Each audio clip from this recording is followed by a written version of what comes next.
Hello, it's Martin from Fantha Tracks here. We're at the Hasbro booth at the MCM Comic Con London.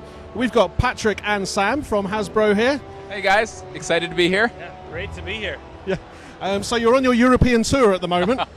Is that a film that's being made? I know, right? Patrick and Sam's Euro trip. Yes. I don't know. We got our matching berets in Paris, so we'll keep that going just like the Griswold. Sam wears it much better than I do. No, it's a pan Hasbro trip. We're going through with Transformers and Marvel and Power Rangers. Yeah, we're really excited. We started doing this 2 years ago with just London. It's grown every year. It's really a commitment that we have to make our products and our reveals available to fans around the world. And so I think we're up to 8 or 9 events this year, and it's really exciting. Excellent. Racking up the air miles. That's good to hear. Absolutely. And the exhaustion. And the exhaustion. Right, so on to the good stuff. You were in Paris yesterday. Yep.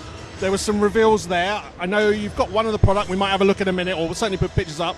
But can you just recap what was revealed at Paris yesterday? Absolutely. So at Paris yesterday was a new kid line, but we think fans will love it as well. It's called the Battle Bobblers.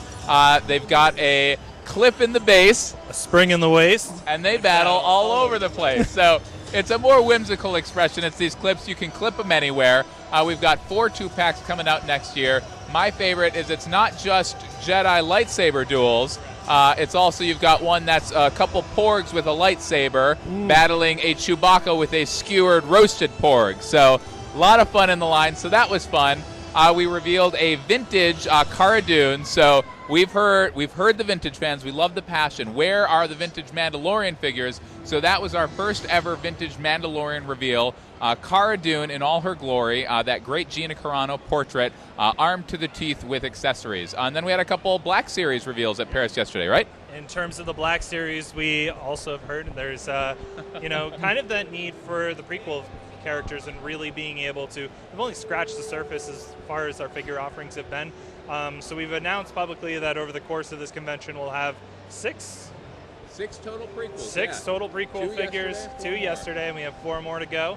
But we had Ep2 Anakin Skywalker and an Ep2 Obi-Wan Kenobi. So Anakin in his Padawan kind of orb, and then for Obi-Wan, you have that amazing, I think it's by far the best Ewan McGregor portrait we've done, kind of in his Jedi Knight portrait. So we're really excited to have those as part of the line, and we had some good reveals today as well.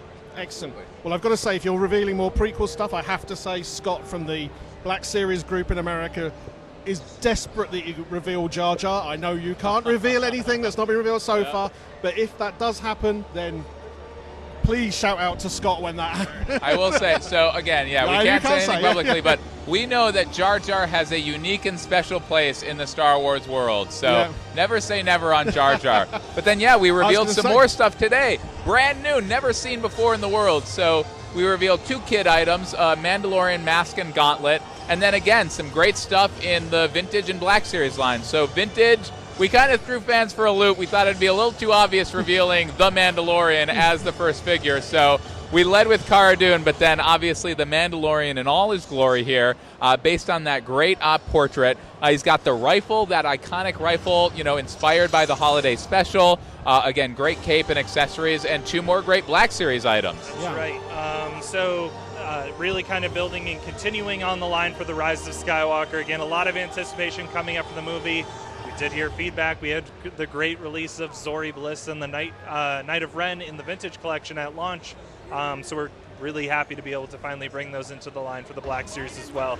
So for the Knight of Ren, we did go with a different select because we do have a few of them to choose from. And ultimately, we really want to be able to start to seed those into the line, but we didn't want them to just simply mimic between the 2 scales. So we have who we're calling the Greater, with sort of his grenade-inspired face, kind of wielding that vibro scythe, as well as a holsterable pistol there. And then my personal favorite of the Black Series reveal today is going to be Zori Bliss. So awesome new character. We know Kerry Russell's playing her. We don't really know how she'll be utilized, but everything we're seeing in terms of references, these quick drawable pistols. So really hope to see her come to life on screen. Okay, fantastic. So you've gone through the reveals. Yeah. How much of what you can reveal is decided by Hasbro versus Lucasfilm Disney, or how does that work? So together. Back there we go. We'll alternate words. No, it's all in partnership. Right. So we always say, and this is true. This isn't just us kind of, saying the right things. We have a great partnership with Lucasfilm. Like, they are great partners. We're so fortunate to work with really what we think is the best brand in the world. Like, they're amazing storytellers. Someone asked us yesterday in Paris, like, are there any figures they forced you to do or refused you to do? And we couldn't think of any just because the relationship isn't like that. They would never force us to do anyone, because if they say that a figure is like absolutely a must-do, like, great, going to be great in the entertainment, like, we trust them because they know. So when they're like, you should really do this figure, we're like, absolutely. And if there's a figure we want to do that they're like, that might not be the smartest idea, again, we trust them. And we bring our insights, our research. They're like, oh, we hadn't seen that angle. So it's really collaborative, a great partnership. We're fortunate to have it. Yeah, I mean, again, they do a phenomenal job of collaborating, and I think they also do a good job of kind of, even things that they keep secret from us from, an entertainment standpoint in terms of reveal. I think they also help to shape having reveals that things work out really well. So even as we think of like the Emperor that we just did at Celebration, again, we had no idea that was going to be tethered to the trailer. It was obviously based on classic Palpatine, but to have that trailer launch 2 hours before our fan panel was a pretty awesome way. So kudos to them for letting that happen. So reading between the lines where you say like no figures are forced on you and stuff, what I'm hearing there is the Zuvio is obviously the slow burn of the series. I knew Nine's all about him, but he didn't get his Zuvio. Zuvio didn't just pull one over. He had a whole Vanity Fair cover spread. Absolutely, So we won't leak that. I know you just confirmed it, but we won't leak it. One thing about that, so we've always said, it takes 12 to 18 months to develop a character. I mean, think about the time frame of a movie. Like 18 months before a movie airs, like they're still filming. There's a lot of potential changes. So we go on what we kind of think and what Lucasfilm thinks is the best representation of the movie at the time, and it might change. Yeah. Okay, cool. So as a creator, when you see this stuff, come to me. What goes through your mind first? 'Cause I know you're a huge Star Wars fan, but obviously you're very creative as well. So when you see the images, what part of your brain kicks in? Is it, ooh, that's Star Wars, or ooh, I've got to make this? So I mean, there's definitely ones, and I have, Patrick knows, I have selects in the line that are totally like, Sam's really the only one championing this figure to be here, but he says it's going to be great. We should do it. And it always is great. But I think a lot of it is, there's such an important aesthetic to Star Wars. And again, there are things, when we're seeing this new concept, it's immediate that it fits within the world, even if it's something completely new. So from a creative standpoint, it's amazing to always go through it. In many cases, it's almost overwhelming because it's like, oh, I want to do this, especially as you mentioned characters like Zuvio, characters like Sarko Plank. It's like, if you were just going purely on aesthetic alone, these are awesome looking characters. And again, it's introducing, the trailer is happening again.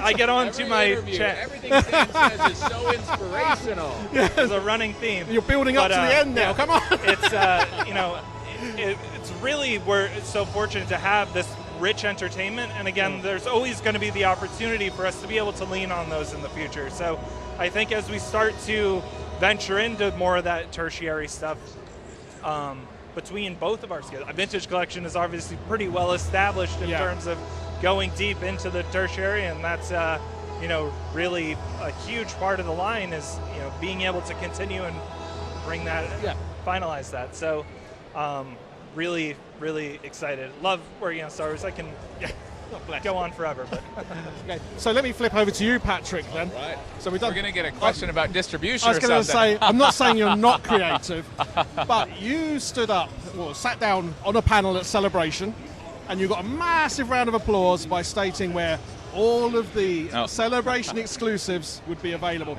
including the Phantom Menace ones that came out. And in fairness, they've been fairly easy to get hold of if you've been on top of things. But we have had reports, for example, at PAX, where no one was aware that there was even exclusives to be got hold of. Have you got this feedback? Yep. Absolutely. So basically, this came at New York Toy Fair. We revealed our Celebration exclusives, and we just said Celebration. And again, I say we've kind of woken up in the past few years to our global fans, but we still have blind spots. So we revealed them as Celebration exclusives, and fans, maybe some from Fantha Tracks, said, where will these be available outside the U.S.? Will they be available? And in fairness, in the past, Celebration exclusives were only at Celebration. We came into this year saying, no, we need to make these available globally because our global fans want them. So we had those plans in place. We came into Celebration, then we had contacted all of our global markets, and they had given us that information. We wanted to make it available. Obviously, that was months before the events. So the honest truth is that between when we announced that and now, some plans changed. Right. So it's part of that balance. We want to make information available sooner so that fans can plan. But obviously, the sooner we make things available, the more things can change. It's kind of like Constable Zuvio, right? We started making those figures a long time in advance, and plans changed by the time the movie launched. So similarly, I think we'll keep making information available. I think being more transparent is better. And I think it just will come kind of with that knowledge that sometime things will change, and we'll roll with the punches. Okay, that's very fair. That's all you can say. And I have to say, despite some of the online things, all of the exclusives, bar Obi-Wan, is available here in London. Great. Because there was a real worry, but we've got 3 distributors here. And I think the model of having them, bring them, rather than you guys having to, possibly works quite well. Absolutely. Great.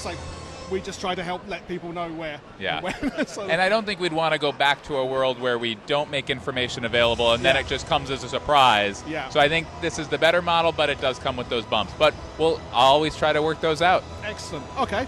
So the other thing I want to say, you were very kind in New York Comic Con where you demonstrated the Elite's lightsaber.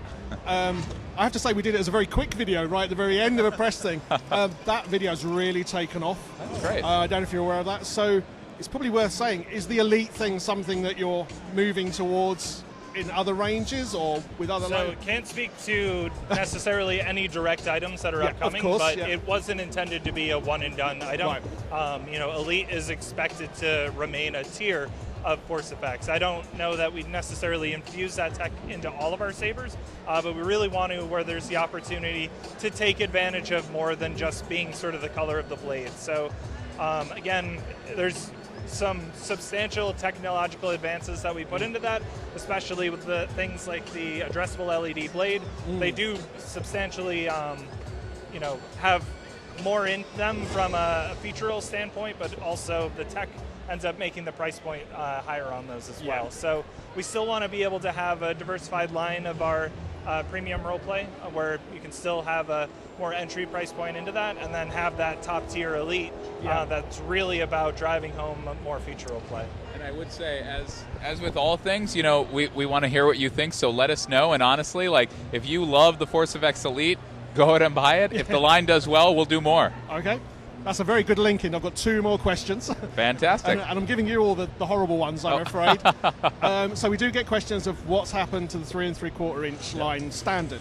Obviously, the vintage collection, it's been notable there's been no announcements for the standard 5 points of articulation for Rise of Skywalker. So is there anything you can tell us about that other than they're not there?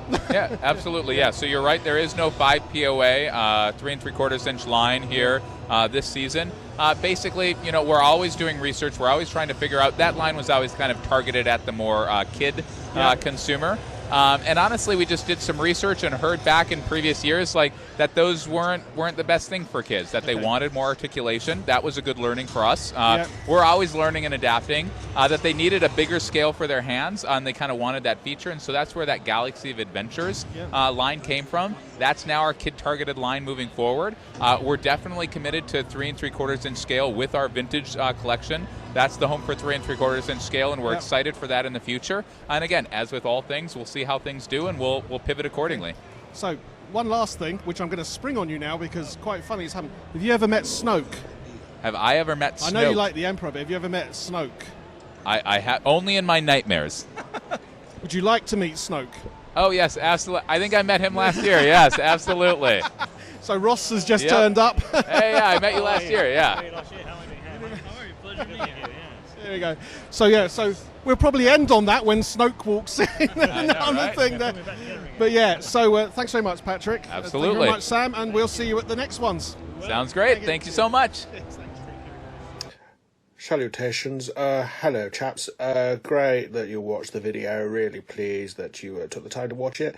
Now, if you liked it, don't forget to like and subscribe to the channel and tell all your friends. Subscribing is good because we have new videos every Wednesday, every Saturday, so don't miss out.